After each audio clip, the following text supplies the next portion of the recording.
We continue analysis of Whispergate stage 2 component.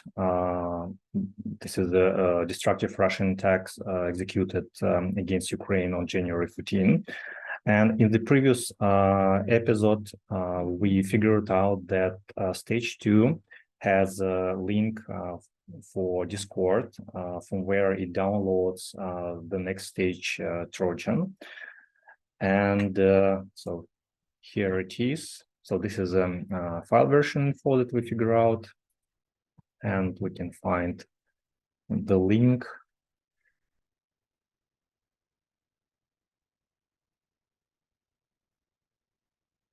in the function change facade. You can see the method download data is called.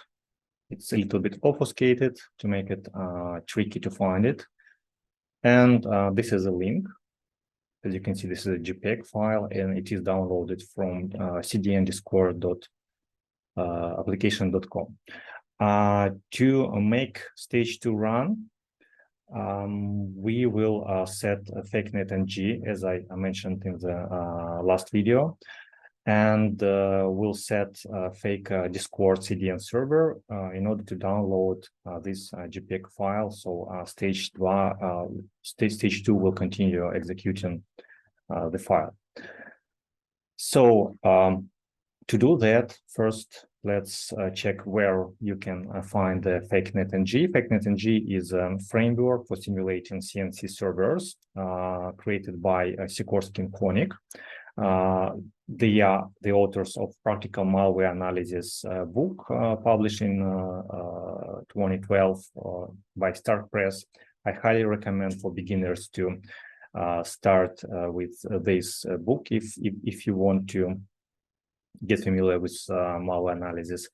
And finally, they end up with developing FakeNet-NG simulation framework, again, to simulate CNC servers.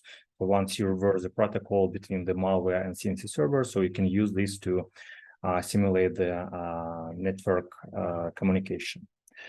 You can also find the report on Black Hat in 2016, where they present this tool. Unfortunately, now it's not supported. It is written in Python 2.7. So I recommend you clone the repository and use it in the form of Python scripts, because you can easily edit it and run. And so I already cloned it to my desktop folder. And here there is a FakeNet itself, which you can run using FakeNet.py, and it is run under Python 2.7.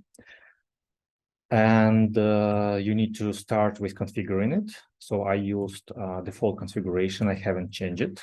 In the configuration file, you can set different settings, as well as type of listeners that are going to use for your simulation. So if your malware connects to specific ports, so you need to just leave only one here. But for simplicity, I will leave all of them. In fact, stage 2 connects to Discord using HTTPS, which means we need to set only listener for port 443. And of course, start the web server. Then there are two folders with listeners and diverters. As you can see, they implemented in Python. So the first one intercepts the request, and diverters just forward or implement some payload and process this request. And also there is a folder called SSL utils, where you can find the certificate, TLS certificate for the web server that is run by FakeNet. And so we will go back to this folder a little bit later, because we need to set our own certificate for Discord. So why do we need this? So first let's run. As you can see, I use Python 2.7, and then start FakeNet.py in a verbose mode to be able to see what listeners are currently loaded, and wait until we have a proper listener loaded. So now HTTP listener for port 80, and After that, listener for port 443 have been loading.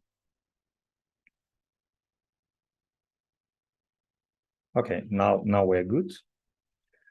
And it starts working. You can see it intercepts requests from Microsoft Edge browser and forwards it to itself. And it also set DNS resolutions to the local host. And then let's check how it works. So, for example, we're going to download some file from using HTTP protocol from arbitrary server with arbitrary file name is going to be, let's say, JPEG. By the way, the listeners, the FakeNet has a default files folder. Once it detects request for specific file type, for example, JPEG or like PNG, HTML, it will substitute, it will reply, send the response with the following files. So I'm going to request a file of JPEG type from the arbitrary domain name using arbitrary file name, and see that FakeNet is smart enough to reply to send me a response with this FakeNet file. And this is a downloaded one. This is a flare. Same as we can find in this default folder. Let's check how it works for HTTPS. So we add S at the end. And now we see that it detects issue with self-signed certificate because it has some default certificate for localhost. But here we send requests to not to localhost, but rather to some arbitrary domain name. So we need to generate certificate that will be related to this specific domain name. Or we can also, for example, use this parameter that we've been recommended by FakeNet. No check certificate, and in this case, we can also download successfully the file using HTTPS. The problem is we cannot edit so easy stage 2 component of Whispergate attack, and that's why we need to simulate 100% like real communication with the Discord. That's why we need to generate this certificate that will have CN equal to this CDN Discord app.com. So I have the copy of it in my notepad. We will work with it. To do that, we first need to generate a new certificate in Windows. So the easy way to do that is using PowerShell.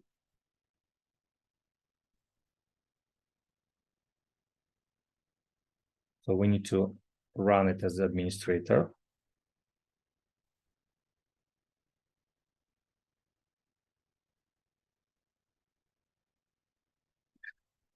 And then we need to type the command, which is called new self-signed certificate. Then we need to enter DNS name, which in our case will be cdondiscord.com.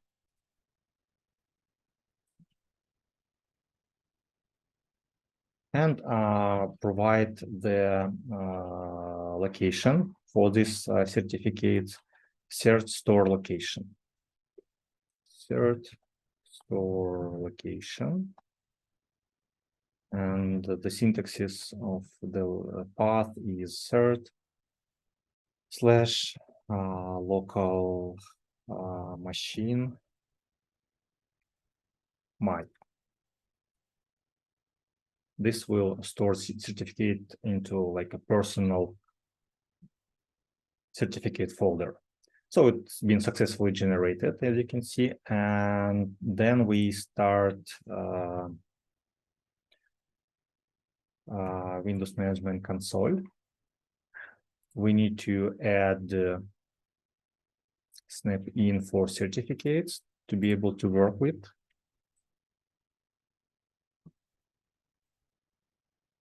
So now we are good. And if we go to personal, so we can find the newly generated certificate for Discord. The final step is we need to copy this certificate to trusted.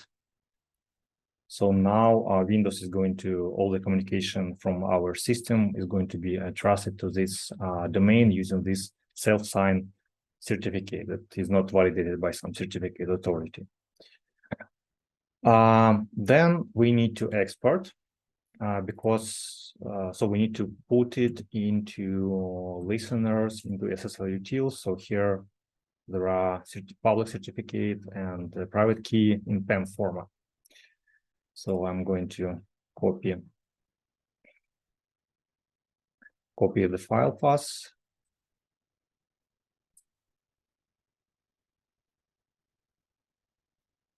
And export. Yes, I want to export not only certificate with public key, but also private key. We need to set a password.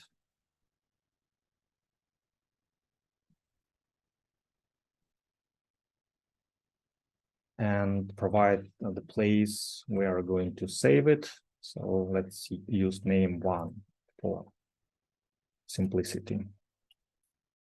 So we are done. The certificate has been successfully exported. And the last step is we need to convert, actually extract the public and private key and store it in the PEM format, so they will be used by the web server run by FakeNet-NG. To do that, I have OpenSSL portable version. You can use any other cryptographic libraries or use or write a Python script for that. So we start CMD.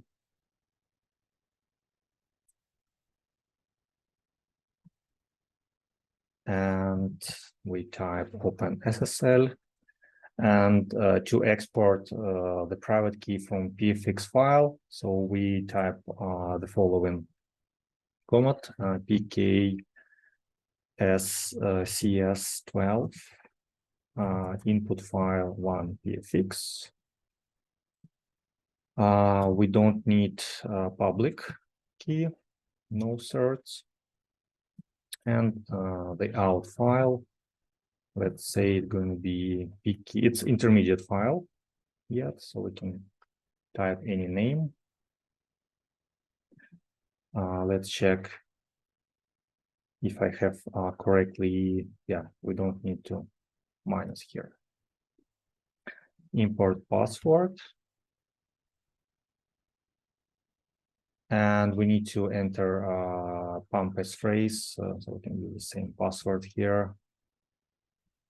Then from the exported file, we need to get rid of the password, so it can be used by the FakeNet.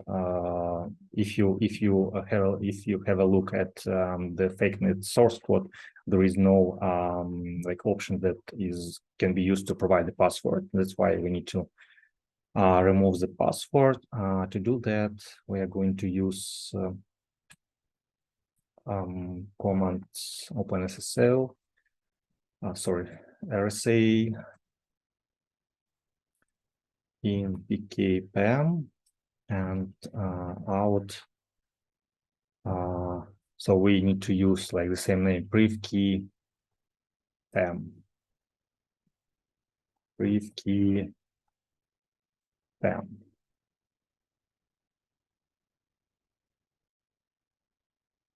So now we exported and replaced the brief key. So this is a new date, new version of the brief key. And the last step, we need to have TLS certificate with public key server and replace a server PEM with it. Again, we use we export public certificate from one pfix. but this time it's not going to be no certs, but instead CL certs, no private keys, and out is going to be server, enter the password. Okay, here we are. So we have both private and public keys stored here for our FakeNet-NG server. And then we need to restart FakeNet-NG. So I'm terminating the service. It may take some time stopping the services, as you can see. Okay, and then we start it again. Wait until we have all listeners loaded.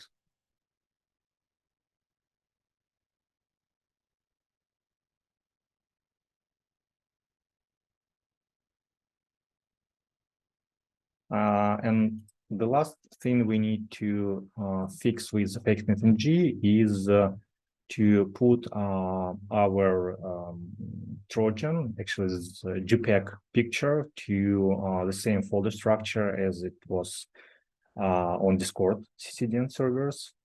To do that, we go to Whispergate, and here I already created the file path to this picture.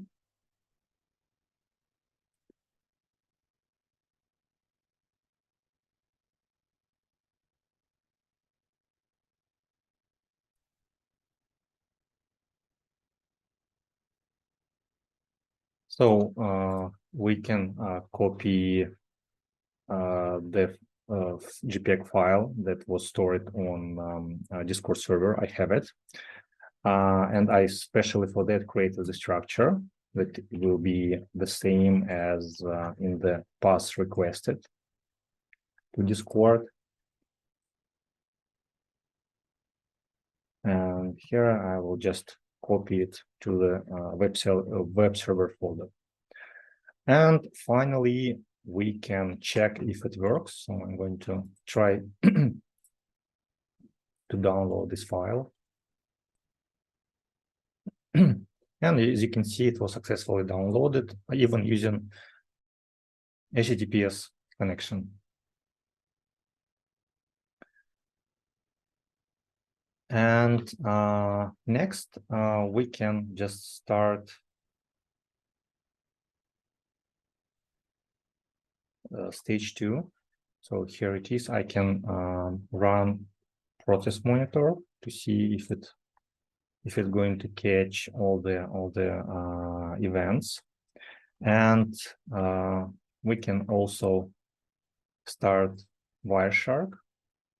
So we need to select loopback adapter.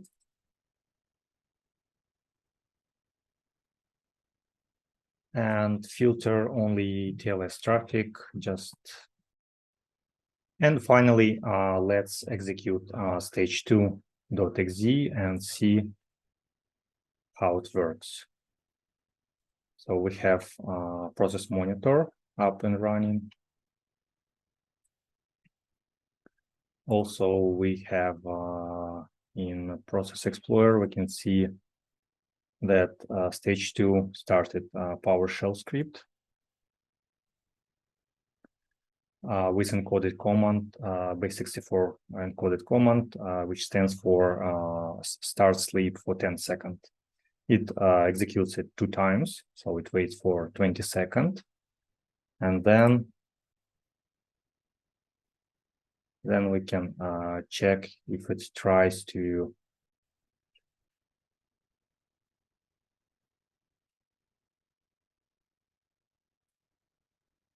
start communication with the remote server. And we see that some data are downloaded. So let's take a look. So client hello, this is where the server is initiated. It goes to CDN. Actually, if we follow TCP stream, so we see that the request was sent to CD and Discord. The traffic is encrypted, and then the data is downloaded. The data is, of course, is downloaded using encrypted communication.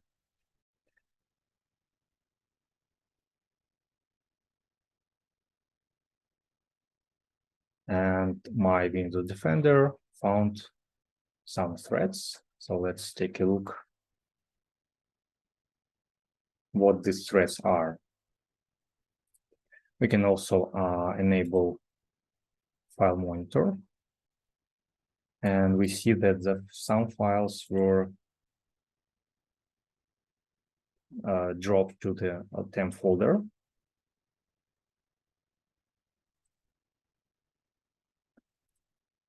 So Windows Defender identified samples, malicious, specifically the execution of the following command. As you can see, the stage2 tries to delete the files from the Windows Defender directory recursively, and it uses advanced run tool with the following arguments rather than 8. So we will analyze it in the next videos, how it works and why it executes so. And in process monitor, we can just go to the folder and see the processes installed.